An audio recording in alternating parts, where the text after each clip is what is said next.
Hey, to pair your Huawei FreeBuds 5 with your Android tablet, first of all you have to open the charging case, input both earbuds inside, and then find this button, click and hold it, and now wait until your indicator starts blinking.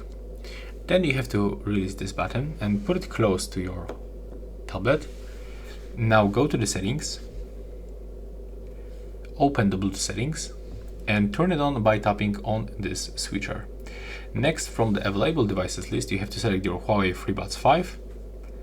So click on them once and accept the pairing.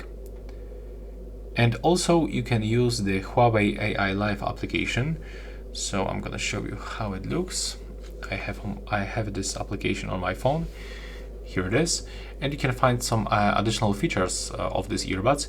And if you want to know how to connect these earbuds into this application, I have a separate video for it on my channel, so you can just take a look on it. And right now you can subscribe to my channel, and that's all. Bye bye.